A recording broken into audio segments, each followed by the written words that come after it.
Well, thank you, Mr Speaker. I'm pleased to speak today to the report of the Social Policy Committee into the provision of alcohol to minors following an inquiry I've led as the chair of the committee into this issue. Now, problem drinking, of course, is an issue which affects all of our communities, but it's important to point out that this committee inquiry was not into the use of alcohol or minors drinking alcohol, rather the provisions. It was a report into the provisions which exist in our current laws and the effectiveness of our current laws in relation to the provision of supplying alcohol to minors by their parents, guardians and authorised adults, as well as the community understanding of these issues. The report explored whether tougher penalties should be introduced and briefly explored whether a minimum age should be imposed for when a child can consume alcohol in the home. The report recommends against imposing a minimum age. Parental supply of alcohol is relatively common practice in the community, and the report accepts that, for example, a 17-year-old can and in reality will consume a beer or two at events such as family barbecues under their parents' supervision. This is essentially part of the Australian culture.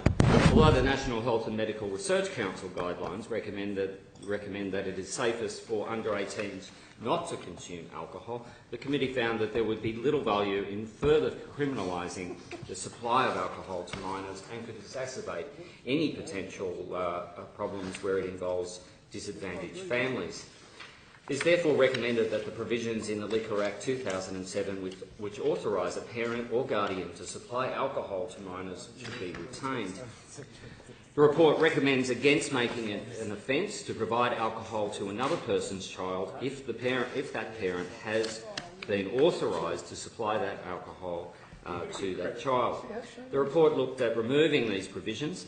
However, valid concerns were raised, and it would criminalise relatives and close family friends who have also traditionally provided alcohol to minors at a family setting with their parental permission.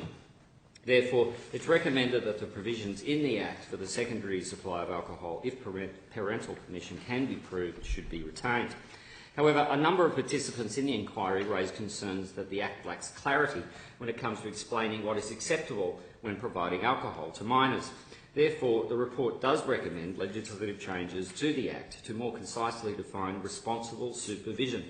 The Act should be amended to outline that parents and authorised secondary suppliers should take into account factors such as the minor's age, whether the minor is intoxicated, whether the minor is consuming food, the quantity and type of alcohol, and whether the parent or authorised supplier is intoxicated themselves.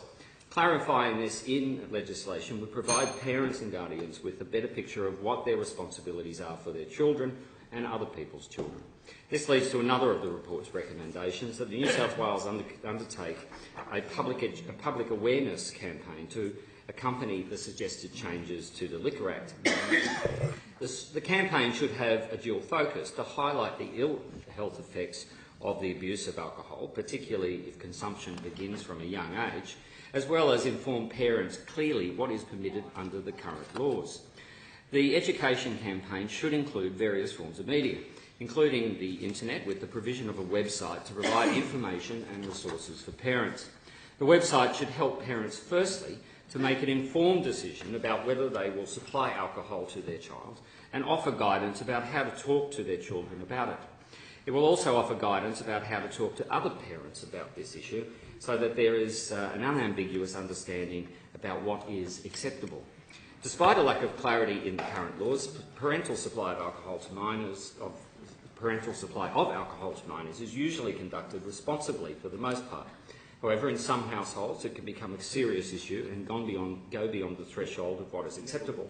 The current criminal penalties, such as fines and a maximum of 12 months of imprisonment, are designed to deter supply of alcohol to minors. However, the intention is not to criminalise people, but rather to protect children. Therefore, the report recommends the additional option of requiring a parent and or the guardian and the minor to attend counselling by amending the Act. This additional option could make a difference to more effectively solving issues in the home which lead to minors inappropriately or illegally consuming alcohol supplied by parents, guardians or others. The report essentially argues that parental discretion about whether to supply their child with alcohol should be retained with no further criminal provisions. Although there is an apparent lack of legislative clarity regarding what is acceptable and consequently a lack of community understanding, I ask the Minister to consider the proposed amendments to the Act, which clearly outline what responsible supervision is and undertake a campaign to ensure that the community is fully made aware of it. I finally want to thank my fellow committee members, the member for Wallsend, the member for Drummoyne, the member for Shellharbour and the member for Dubbo for participating in the inquiry, and also like to thank the committee secretariat, particularly Rachel Simpson, Dora Oroves, Ben Fox, Emma Wood and Meg Banfield for the excellent work they've done in compiling this report. The question is that the House take